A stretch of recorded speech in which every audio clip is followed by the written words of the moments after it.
So we're using the paint tool. Let's see how it looks. It doesn't look that clean. So what we can do, we can go here, dynamic topology, and then we can enable it here, and you'll see this little diamond. And when the diamond is selected, that means it's on. So now when you go in, it's much cleaner. So here's my method of actually using this. So first I would go to the layers and add a layer. And I'll just add it, I'll just name it lighter because it's going to be lighter than his skin. So then I would take paint, and without using dynamic topology, I would just paint where I want this to go. So now I would turn on dynamic topology. So now it's enabled, and just make sure symmetry is on as usual. So then I would go in close. I would keep my brush fairly small, the radius, and then I would just trace this line here. You can even do erase. And now you have really clean lines. And here's another trick. When you go up to the layer, now that we have that clean, you can add a layer, and let's just name this inner mouth. And now you can take a darker color, let's say like a darker red for inside the mouth. So then we can go to paint. We don't need dynamic topology, so I'm going to turn it off. So now you can just paint inside the mouth. You don't need it as crisp as the outside paint. So I might do something like this.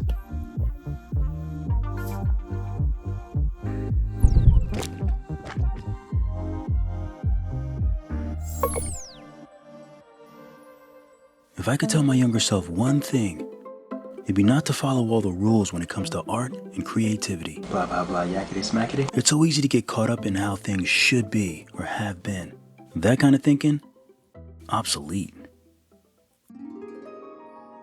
My name is Dave Reed. I'm a 3D artist and content creator living in Brooklyn, New York, and I've been a 2D traditional artist all of my life, and recently discovered a love for 3D sculpting and 3D animation. You might have come across some of my pretty incredible children's books, including The Dream Machine, or my social media collabs with the American Museum of Natural History. You might recognize my creative visual time lapses on both YouTube and Instagram.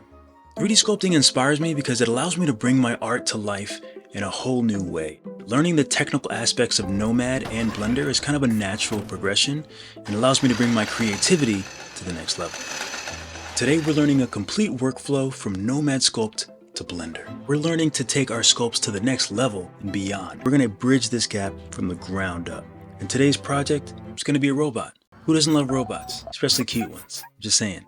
We'll make a quick model in Nomad, which we will then export over into Blender. It'll be a complete pipeline to Blender, which will give you greater control over your sculpt and your render. You can easily follow along at home with your iPad or Android tablet for Nomad Sculpt. You'll need Blender with a Mac or PC computer. I'm excited to teach this class because we're on the frontier of using Nomad Sculpt as a starting point for Blender. The 3D landscape has changed so dramatically. I love pushing the envelope, that constant forward motion of artistic technology. By the end of this class, I hope you walk away with some new tools, new inspiration, and new ideas. All right, let's get started.